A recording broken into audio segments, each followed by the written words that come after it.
लोहार की कहानी। एक व्यापारी था जो अपने किसी काम की वजह से सोहनपुर गांव पहुंचा। उसे कुदार की जरूरत थी, इसलिए वह उस गांव के लोहार के पास गया और उसे कुदार बनाने के लिए कहा। लोहार ने व्यापारी के कहने पर कुदार बनाया। व्यापारी ने जब कुदार देखा तो उसे वह कुदार बहुत अच्छा लगा। कुदार लेकर वह अपने नगर आ गया और नगर में उस लोहार की कार्यकुशलता की प्रशंसा करने लगा। लोहार की प्रशंसा व्यापारी के मुख से सुनकर नगर के अनेक लोग लोहार के पास अपने लिए कुदार बनवाने जाने लगे। देखते ही देखते लोहार की कुशलता की चर्चा हर जगह होने लगी। कुछ दिनों बाद शहर के एक बहुत बड़े व्यापारी जो दूर दूर तक व्यापार करने जाया करते थे, वह जब नगर में लौटा तो उसने भी लोहार के बारे में खूब प्रशंसा सुनी। वह लोहार के पास गया और लोहार से बोला, मैंने तुम्हारी खूब प्रशंसा सुनी है।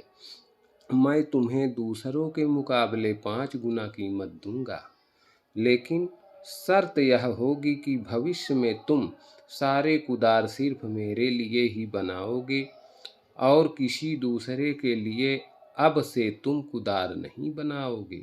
सौदागर की शर्त को सुनकर लोहार ने बोला, मुझे अपने काम का जितना भी दाम मिलता है मैं उससे बहुत संतुष्ट हूँ। मैं अपनी परिश्रम का मूल्य स्वयं ही निर्धारित करता हूँ और आगे भी करना चाहता हूँ। मैं कुछ चंद रुपयों और लाभ के लिए ऐसा कोई कार्य नहीं करूँगा जिससे किसी दूसरे का शोषण हो। व्यापारी ने पूछा कि इसमें कैसे किसी गरीब का शोषण होगा। लोहार ने आगे बोला, आप मुझे जितने भी पैसे देंगे उससे 2 गुना पैसे आप गरीब खरीदारों से वसूलेंगे। इसलिए मैं अपने लालच का बोझ गरीब और दुखी पर पड़ने नहीं दूंगा। मेरी यही इच्छा है कि मेरे कौशल का लाभ समाज के उन लोगों तक भी पहुँचे जो गरीब हैं। इसलिए मैं आपका यह प्रस्ताव स्वीकार नहीं कर सकता।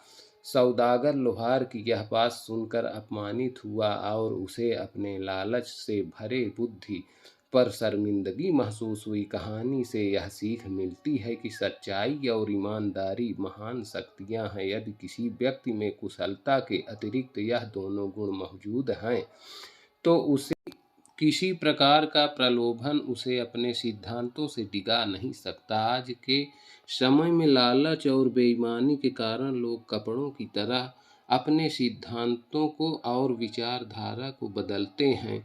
यह हिंदी कहानी आपको कैसी लगी कमेंट करके ज़रूर बताएं। अगर आपको ये कहानी अच्छी लगी हो तो प्लीज़ शेयर ज़रूर करें।